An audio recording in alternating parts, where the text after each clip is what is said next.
తెలంగాణలో రేవంత్ రెడ్డి గారి ప్రభుత్వం వచ్చి 1 ఇయర్ అవుతుంది. ఎలా అనిపించింది కాంగ్రెస్ ప్రభుత్వం? ఈ సంవత్సర కాలంలో రేవంత్ రెడ్డి పాలన చాలా దరిద్రంగా తయారైంది. ఉన్న అభివృద్ధి మొత్తం కుంటుపడింది. రాష్ట్ర ప్రజలందరూ ఎందుకు ఇచ్చామరా ఈ అధికారాన్ని, ఇతను ఎందుకు ఓట్లేసామా అని తలకాయ పట్టుకునే పరిస్థితి వచ్చింది. అంటే ఏ విషయంలో అనిపించింది? ప్రతి విషయంలో అలాగే ఉంది. మొన్న వచ్చిన హైడ్రా తోటి చాలా మంది హైదరాబాద్ లో ఒక సీటు కూడా రాలేదని హైదరాబాద్ ప్రజలను ఏ విధంగా పగబట్టాడో అందరు చూసినాం. ఈ రోజు సినీ ఇండస్ట్రీలో నాగార్జున అయితేనేమి, అల్లు అర్జున్ అయితేనేమి ఇండస్ట్రీని ఎలా ఇబ్బంది పెడుతున్నాం మనం చూస్తున్నాం. అదేవిధంగా ఎమ్మెల్యేలను అయితేంది, కౌశిక్ రెడ్డి పైన దాడి అయితేంది, ప్రతి ఒక్క విద్యార్థులు అయితేంది మనం చూసినాం. గ్రూప్స్ విద్యార్థులు అయితేంది, గురుకుల విద్యార్థులు అయితేంది, చాలా మంది చాలా రకాలుగా బాధపడుతున్నారు. రైతాంగం అయితేంది రైతు భరోసా వేయలేదు.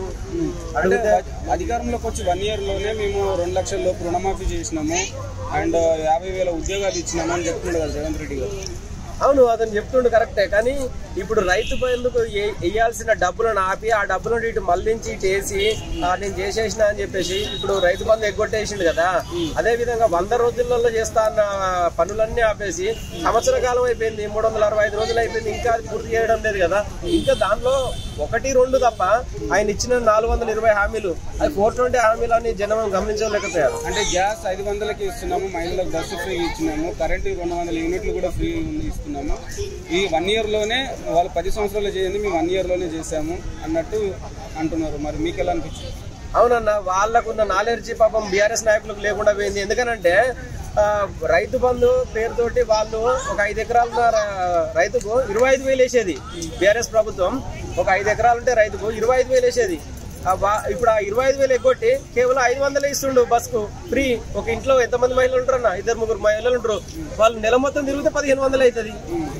25,000 5,000 వేసుకోన్నా, బస్ పాస్ తీసుకుని 5,000 అయితే 20,000 వెనకేసుకున్నట్టు కదా రేవంత్ రెడ్డి. ఇప్పుడు రీసెంట్ గా కేటీఆర్ గారు ఈ ఫార్మర్ దాంట్లో దగ్గర 50 కోట్లు అక్రమం అంటే అమెరికా డాలర్స్ లో డైరెక్ట్ ఏ అనుమతి లేకుండా పంపించాడని ఆయనకు అరెస్ట్ అవుతాడంటారా ఈ కేసులో? బీఆర్ఎస్ నాయకులు అల్లా హరీష్ గారు కానీ కవిత కూడా మొన్న వయసు వచ్చింది. ఒక్క ప్రూఫ్ లేకుండా కేంద్ర ప్రభుత్వం దగ్గర ఒక ప్రూఫ్ లేదు, రాష్ట్ర ప్రభుత్వం దగ్గర ఒక ప్రూఫ్ లేదు. ఎవరు అరెస్ట్ చేసినా బీఆర్ఎస్ లో అవకతవకలు జరగలేదు. జరిగే ఉంటే ఈ రేవంత్ రెడ్డి వాళ్ళ ఇంట్లో చిన్న పార్టీ జరిగినా కూడా మీడియాను పంపుతుండు. ఈ రోజు ఎంత అక్రమ అరెస్టులను తెరలేపుతుండో మనం చూస్తూనే అర్థమవుతుంది. ఎవరైనా అవకతవకలకు పాల్పడితే మా కేటీఆర్ గారే చెప్తున్నారు స్వయంగా, ఐఎమ్ రెడీ టు ఫేస్ అని చెప్తున్నాడు. అది ఏదానికైనా గత ప్రభుత్వంలో స్కీములు అన్ని స్కాములు, అంటే కాళేశ్వరం ప్రాజెక్టు కావచ్చు, అన్ని సంక్షేమ పథకాల్లో కూడా స్కాములు చేశారు. ఒకటొకటి తీసి వీళ్ళందరినీ జైల్లో పెడతానని రేవంత్ రెడ్డి గారు అంటారు. మరి మీకు ఎలా అనిపిస్తుంది? అది తీస్తా పెడతా అంటుండే. ఇప్పుడు సంవత్సర కాలం అయిపోయింది, మా నాయకులు కూడా అదే కోరుకుంటున్నారు. పెట్టండి, మీరు ప్రతిదానికి మేము ప్రతిదాన్ని కూడా ఫేస్ చేస్తామని చెప్తున్నారు. అది నిజమే అయ్యే ఉంటే సంవత్సర కాలంగా ఇంత కాంగ్రెస్ ప్రభుత్వం ఇంత తలక పట్టుకునే పరిస్థితి ఉండదు కదా. హైడ్రా అనేది మీరు తప్పని ఎలా అంటారు? అంటే ఆల్రెడీ హైడ్రా అనేది అంటే FTL హైడ్రా ఒకటండి హైడ్రా అనేది తప్పనేది ఎందుకు అంటున్నామంటే, ఈ రోజు వాళ్ళ సొంత తమ్ముంది దుర్గం చెరువు దగ్గర పెద్ద ప్యాలెస్ ఉంది, తిరుపతి రెడ్డి గారిది, అది కూలగొట్టామండి అని అంటే ఇప్పుడు హైడ్రా ఈ రంగనాథన్ గారు ఇప్పటి నుంచి మళ్ళీ కొత్త కట్టడాలు ఏమో కట్టనీయమో పాత అలానే ఉంచుతామంటుండే. ఇంతకుముందు కూల్చిన పేద ప్రజల పరిస్థితి ఏంటంటే ఒకసారి ఆలోచించండి.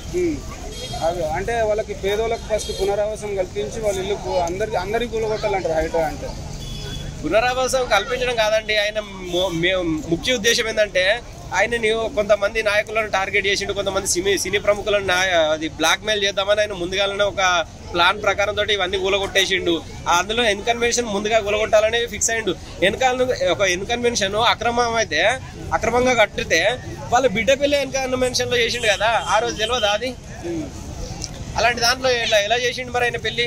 ఆడ పైసలు అడిగితేనే నాగార్జున గారు ఇదంతా కొంతమంది పెద్దల్ని టార్గెట్ చేసి చేస్తున్నారు. అంటే ఇప్పుడు గత ప్రభుత్వం కంటే ఈ గవర్నమెంట్ 1 ఇయర్లో అంటే ఇంకా అన్నీ అమలు చేస్తామంటున్నారు. మరి మీకు ఏమన్నా అమలు అంటే రైతు బంధు కానీ దళిత బంధు కానీ ఇవన్నీ ఇంకా అమల్లో లేవు. అమలు కావడానికి ఇంకెన్ని సంవత్సరాలు పడితే? వాళ్ళు చెప్పిన వాగ్దానం ఏంది? 100 సంవత్సరాల్లో చేస్తామన్నారు. 100 పోయి 365 రోజులు అయిపోయింది. ఇంకా వాళ్ళకి ఎంత టైం కావాలి? ప్రజలు ఇంకెంత టైం ఇవ్వమంటారు, వాళ్ళే చెప్తే బాగుంటది, మనం చెప్పే కంటే. 2 లక్షల్లో రుణమాఫీ చేసాం అందరికి అంటున్నాడు కదా, మీకు ఏమన్నా అనిపించింది? ఎలా అనిపించింది? రుణమాఫీ అయిందంటారా తెలంగాణలో? రుణమాఫీ అనేది అది వాళ్ళనే మొన్న విజయ రమణారావు అని పెద్దపల్లి ఎమ్మెల్యే ఆయన క్లియర్ గా చెప్పిండు 60% 70% జరిగింది మా కాన్స్టిట్యూన్స్ లో అని. అంటే వాళ్ళ మాటల్లో, ఎమ్మెల్యే మాటలలో మనం అర్థం చేసుకోవచ్చు. పూర్తి స్థాయిలో ఇంకా జరగలేదు. ప్రతి దేవుని మీద ఒట్టులు పెట్టి ఈ రోజు తెలంగాణ ప్రజల్ని గానీ దేవుళ్ళని గానీ ఎలా మోసం చేసిండో మనం చూస్తేనే అర్థమవుతుంది. అంటే బీఆర్ఎస్ ప్రభుత్వం దోచుకుంది అని అంటున్నారు మరి కాంగ్రెస్ వాళ్ళు గత 10 ఏళ్ళ. ఏ ప్రభుత్వం అయినా అండి దోచుకుంటే మీ దగ్గర ఎలాంటి ప్రూఫ్ ఉన్నాయి ప్రజల ముందు పెట్టండి. అసత్య ఆరోపణలు వద్దు. అది ఒక సామాన్యంగా ఒక పౌర్ణమి మేము కోరుకుంటున్నాం. ఓకే.